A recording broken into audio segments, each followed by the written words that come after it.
നീ ഇതെവിടെയായിരുന്നു? എനിക്കൊരു കോള് വന്നിരുന്നു. സംസാരിച്ചിരുന്ന സമയം പോയി. പിന്നെ അങ്കിൾ നാളെ ജോയിന് കൊണ്ടുപോവോ? അങ്കിള് പോകുമ്പോഴൊക്കെ മോളെ കൊണ്ടുപോകും. മുമ്പായിരിക്കല്ലേ ട്രെയിൻ? ഇല്ല, ഞങ്ങൾ ഇന്ന് പോണില്ല. വിനു, ഞാൻ ഇന്നലെ ഒരു പ്രോജക്ട് വർക്കിന് കാര്യം പറഞ്ഞിരുന്നല്ലേ? അതിന്റെ കുറച്ച് പേപ്പേഴ്സിന് ചാർട്ടിങ് ഇന്നോട് നടക്കുന്നുണ്ട്. ഞാനിവിടെ എറണാകുളത്ത് നിന്ന് അറിഞ്ഞ് ഓഫീസിന് വിളിച്ചിരുന്നു. ഓ, അപ്പൊ ഇനി അത് കഴിഞ്ഞ് പോയാൽ മതിയല്ലോ. അതെ, അല്ലുവിന്റെ ക്ലാസ് മിസ്സാവുന്ന കാര്യം ആലോചിക്കുമ്പോഴാ.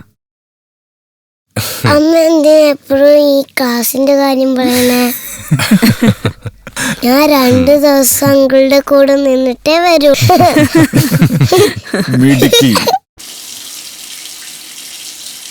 വേദാളവാഹിനി മഹാഭദ്രകാളി യജമാനസ്വരൂപിണി നാരായണി. എടാ വിന്നു, നിനക്ക് ഈ ക്ഷേത്രം മനസ്സിലായടാ? ഇല്ല, എനിക്ക് അങ്ങോട്ട് ഓർമ്മ കിട്ടുന്നില്ല. എടാ, പുന്നിയൂർക്കാവ് ഭഗവതി ക്ഷേത്രം, നമ്മൾ അവിടെ പോയിട്ടുണ്ട്. ആണോ? എടാ, നീ തീരെ സുഖമില്ല, ഞാനൊന്ന് കിടക്കട്ടെ. നീ കിടന്നു. അപ്പൊ good night. Good night Vinu uncle. Thank you ചക്കര. Good night. ഭഗവതി ഭഗവതി.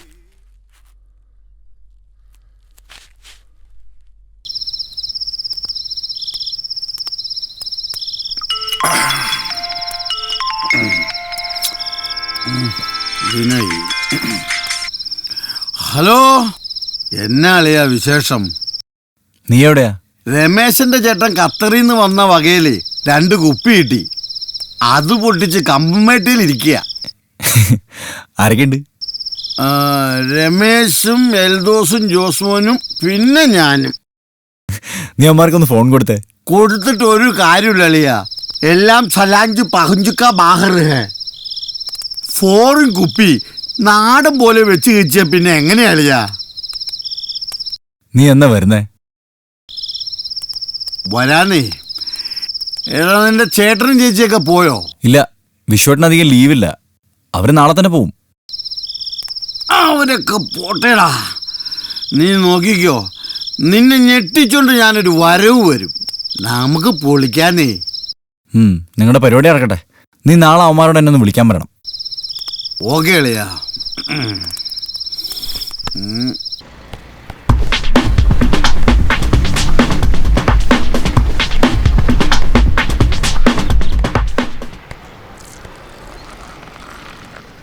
हे भाई, 4 तेंग है, मुഴുവൻ തേങ്ങ डालो.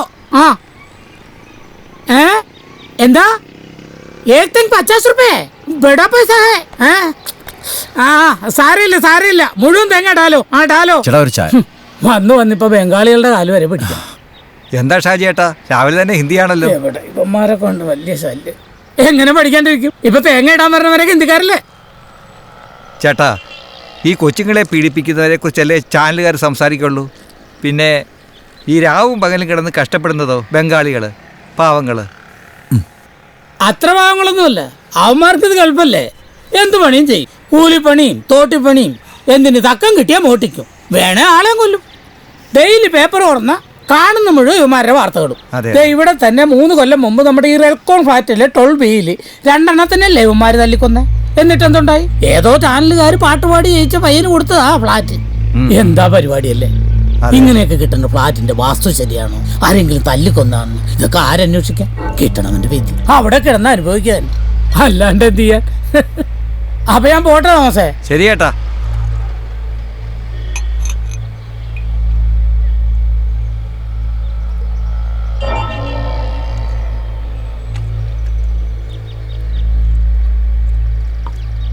ചേട്ടാ, ഒരു സീറ്റ് തരൂ.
നീ എന്താ ഇത്ര വൈകിയത്?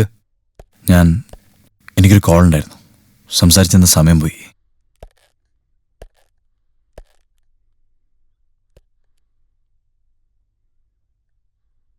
ചേട്ടാ, നിങ്ങൾക്ക് ഇന്ന് തന്നെ പോണോ? എന്താണിത്? ഞാൻ ഇന്നലെ കാര്യങ്ങളൊക്കെ നിന്റെ അടുത്ത് പറഞ്ഞല്ലേ. നീ വേഗം പോയി റെഡിയാവ്. അങ്കിൾ എന്നെ കൊണ്ടുപോകല്ലെന്ന് പറ. അല്ലോ, നീ വെറുതെ കളിക്കല്ലേ. ഇപ്പൊ തന്നെ 3 ദിവസത്തെ ക്ലാസ്സാ മിസ്സായിരിക്കുന്നത്. ഒരു 5 മിനിറ്റ്, ഞാനൊന്ന് ഫ്രഷ് ആവട്ടെ.